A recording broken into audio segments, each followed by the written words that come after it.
Welcome back, friends, to another Life Lift lesson. I'm so thrilled you've decided to join me as autumn is awakening, October of 2023. And today I'm excited to unpack Life Anchor number 5. And today, Life Anchor number 5 is all about relationships. Relationships are complex. They are a lifelong growing process, and that leads me to life anchor number 5. Relationships are a lifelong growing process and take intentional work to thrive. Most people in our lives are for a season, but only a few are for a lifetime.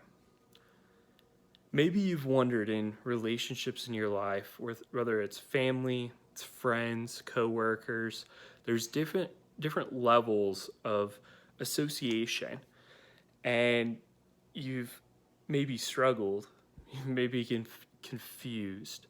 My hope today is in this life anchor is to offer practical tools and insights that I've gathered over the last 30 years as I've intentionally sought to build life-giving, healthy, effective relationships. It's been one of my priorities since I was probably in junior high and high school.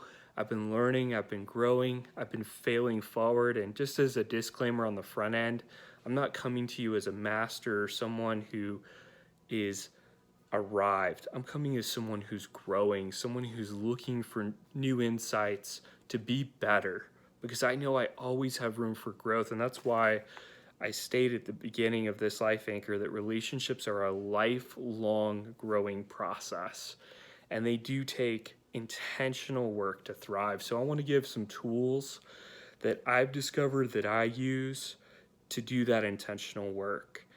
And one of those things comes from Darren Hardy. He is a success coach, entrepreneur, and I used to listen to a lot of his material, read his book, Compound Effect. He has some good insights, and he categorizes relationships in 3 categories: association, limited association, and disassociation. So there's people that we have influence and contact with in association. There's some who are limited. We try to keep that interaction to a minimum. And then there's some people that just can't be in our lives because they're unhealthy, they're toxic, they're not growing, they're not going in the same direction as us. But another tool that I find that I've used, and something that has been extraordinarily helpful in my life that fits along a similar line but comes from the King of all Kings, Jesus, is that Jesus invested his life in 12 men. So he chose 12 men to journey with. He didn't choose anything bigger or smaller, he chose 12. And of those 12, he had 3 that were his inner circle. And of the 3, he had one closest friend and companion, the Apostle John. So he modeled for us, with the limited amount of time that we have in energy and life force, that it's important to have a limited number of people that we're investing in relationship, because I've learned in my life, being a people person, when I spread myself too thin, I'm not showing up well. I don't show up in relationships at the best because I'm trying to invest in too many. So having a certain number, that's been my aim, the 12, the 3, the 1, and I constantly evaluate that. And relationships have been a priority in my life really since junior high. So I have a list of 133 men on my phone that I've had some type of relationship and made some type of investment into their lives. And I want to say, if you're one of those 133 men and I've hurt you in some way, I want to apologize. Relationships are such a complex and ever changing and growing journey to navigate. I'm not perfect. I realize that I've failed at moments, failing forward, as John Maxwell coined it, but If I've hurt you, I want to apologize.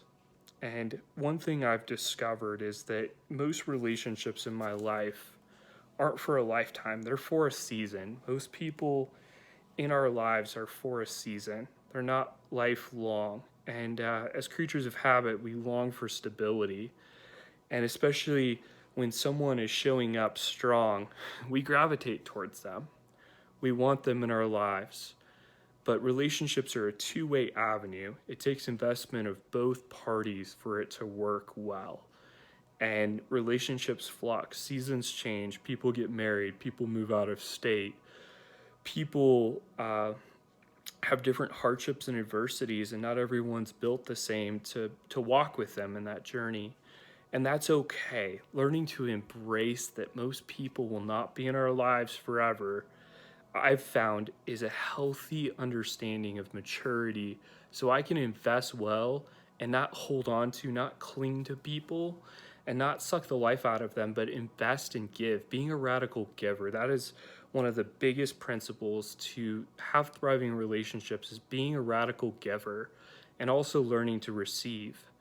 And I've also found, friends, that Dr. Cloud and Townsend, in their book Boundaries, have laid out some excellent principles that are biblically rooted in what is my role, what is the other person's role, what's their responsibility, what's mine. Relationships are complex. This book has been a great resource, something I'm constantly looking at and growing in, and looking to apply. And Solomon in Proverbs has a lot of wisdom about relationships and friendships. He says there is a friend that sticks closer than a brother. And I found that one person to be Jesus. Jesus is the friend that sticks closer than a brother. He is not limited by time. He's personal. He's available. He is infinite. He is our creator. We were created for relationship with him, number one, as our source. And if I don't have my relationship with him in alignment, I'll try and make someone else my source. And then I'll drain them, I'll hurt them, and I will be a taker instead of a giver. So it's so important for my relationship first to be rooted and established in him. He is the source. And people are resources. They're not meant to be the person that is our life source. They are simply a resource. So, friends, I hope these ideas and insights I've gathered through my last 30 years have been something that can be helpful, insightful, practical in the journey of relationships. And, friends, until next time, onwards and upwards with grace and grit.